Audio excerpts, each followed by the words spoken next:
नमस्ते विद्यार्थियों। आपके पाठ्यक्रम में महादेव वर्मा के अधिकार कविता को रखा गया है। महादेव वर्मा का जन्म जो है 1907 ईस्वी सन में फर्रुखाबाद उत्तर प्रदेश में हुआ। माला आदर्शमयी चरित्र एवं आस्तिकता तथा नाना के ब्रज भाषा प्रेम से प्रभावित होकर वे बचपन से ही साहित्य की ओर उन्मुख हुई। आपकी प्रारंभिक शिक्षा इंदौर में तथा उच्च शिक्षा प्रयाग में हुई। घर पर ही संगीत और चित्रकला की भी शिक्षा आपने प्राप्त की है। प्रयाग विश्वविद्यालय से एमए के उपरांत महिला विद्यापीठ प्रयाग में प्राचार्य के पद पर भी आप नियुक्त हो चुकी हैं। आपके यामा पर भारतीय ज्ञानपीठ पुरस्कार से भी आपको सम्मानित किया गया है। आपकी साहित्य साधना के फलस्वरूप भारत सरकार ने आपको पद्म भूषण की उपाधि से भी अलंकृत किया है। आपकी मृत्यु 11 सितंबर 1987 ईस्वी सन में हुई। आपकी प्रमुख रचनाएं हैं निहार, रश्मि, नीरज, संध्या गीत, दीप शिखा आदि। गद्य रचनाएं अतीत के चलचित्र, स्मृति की रेखाएं, पथ के साथी आदि आपकी प्रमुख क्या है रचना है।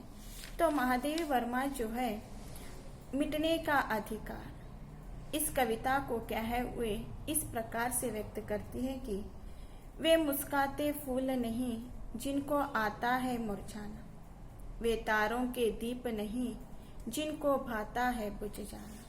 तो महादेवी वर्मा जो है इस मिटने के अधिकार कविता को निहार काव्य संकलन से इसे लिया गया है। और महादेवी वर्मा जो है बौद्ध दर्शन के दुक्वाद से भी क्या है प्रभावित हो चुकी है। इसलिए इनकी काव्य में जो है अपार वेदना एवं करुणा का स्वर प्रधान रूप से मुखरित हो चुका है। तो इसलिए वे अपनी वेदना को स्वागत करते हुए कहती है कि जो वे मुस्काते फूल नहीं जिनको आता है मुरझाना, वे तारों के दीप नहीं जिनको भाता है बुझ जाना। तो कवित्री इस प्रकार से कहती है कि जो संसार की नियति है कि जो एक बार जन्म लिया है, यानी उस जिसने जन्म लिया है उसकी तो मृत्यु क्या है निश्चित ही है।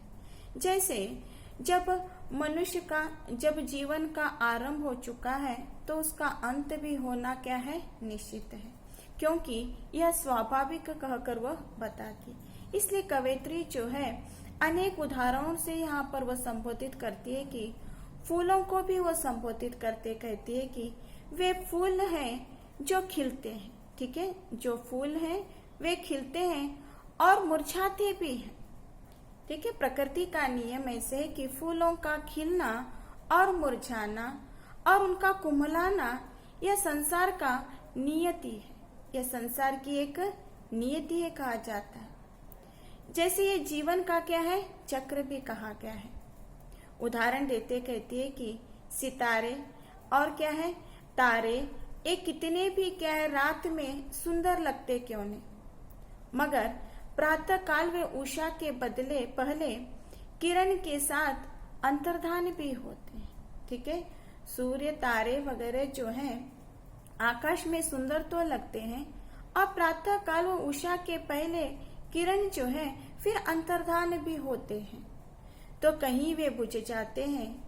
और यह प्रकृति का नियम है कि ताकि फूल का दीपों का बुझ जाना और फूलों का बुझ जाना और तारे यह स्वीकार करते हैं कि यही क्या है अखंड सत्य, यानी जीवन की सच्चाई क्या है ने जिस प्रकार से तारे जगमगाते हुए दिखाई देते हैं और वही उस काल में अंतर्धान हो जाते हैं और फूलों का खिलना कुमलाना फिर से मुरझाना, तो ऐसी ही जीवन की गति है कहकर कौन ने महादेवी वर्मा बहुत ही सुंदर अनोखे ढंग से अपने विचारों को वो व्यक्त करती।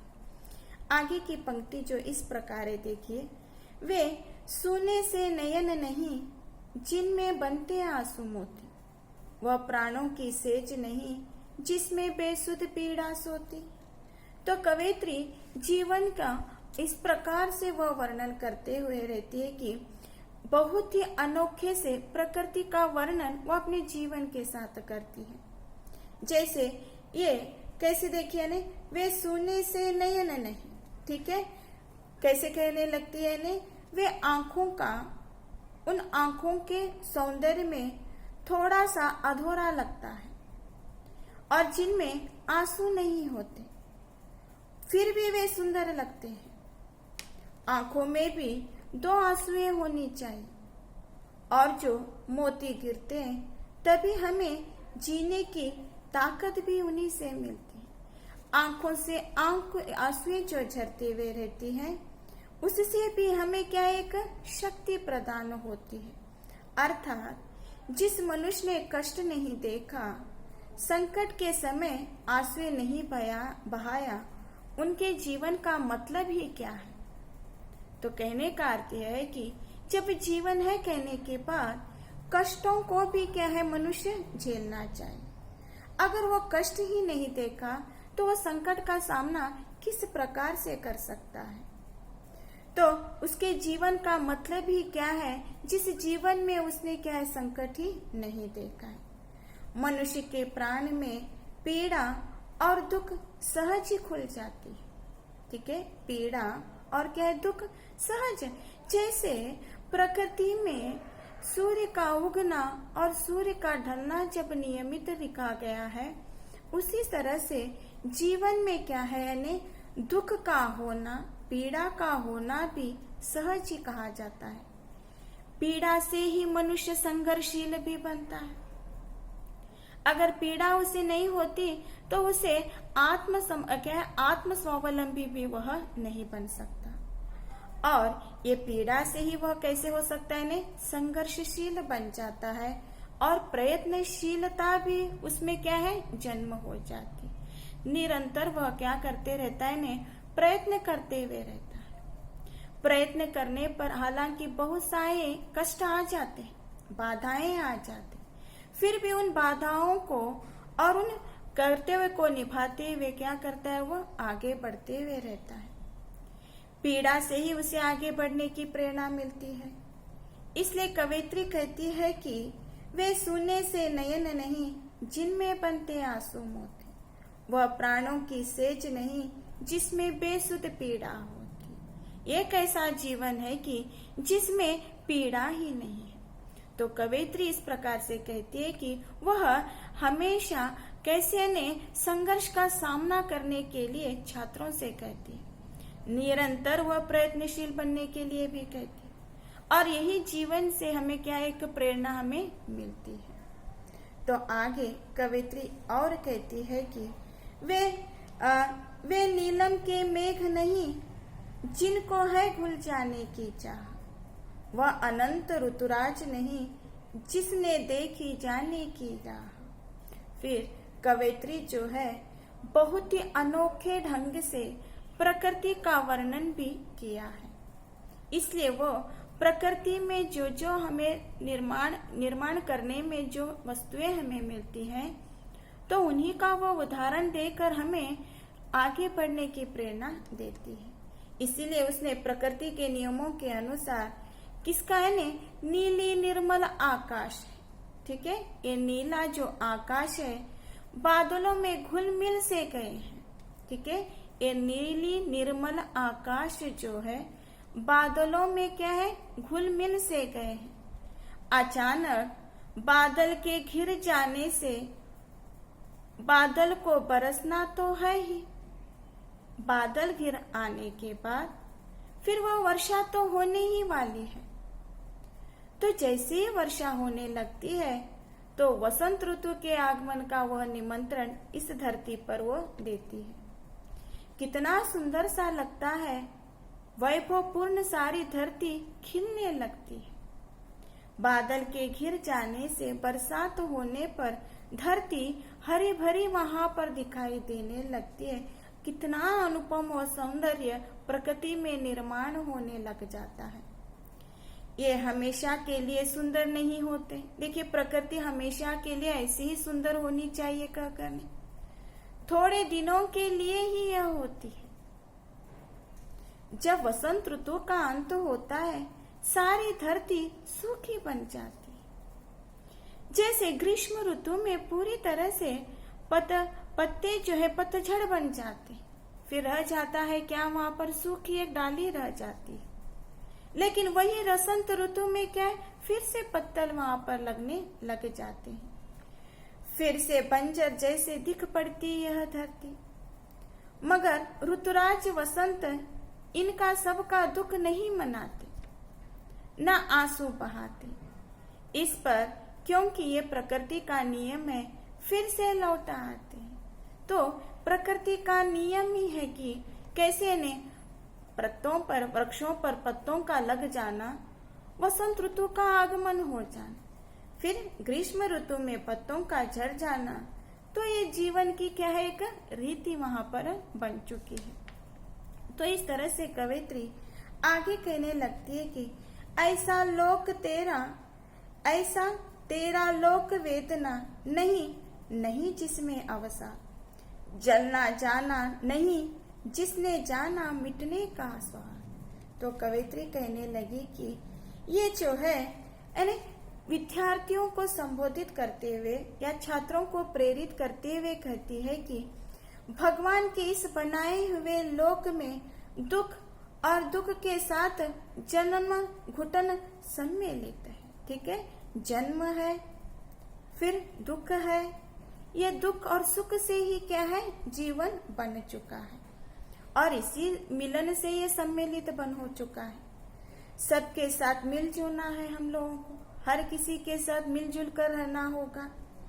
जब तक मनुष्य जलता या घुटता नहीं है, अपने दुख की पीड़ा में वह रोता नहीं है, तब तक वह संवेदनशील नहीं बनता है।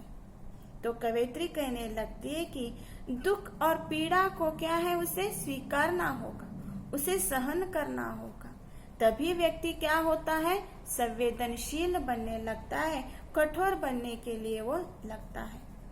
और तब तक उसमें आगे बढ़ने की, जीने की इच्छा भी नहीं होती है। मरने और मिटने के स्वाद मनुष्य को ही मिला है। ये देखिए कैसा जीवन है, ने मरना और मिटना मनुष्य के दैव में ही क्या है, इसे लिखा गया है। तो उसके लिए इस अधिकार को कोई भी क्या है, छीन नहीं सकता।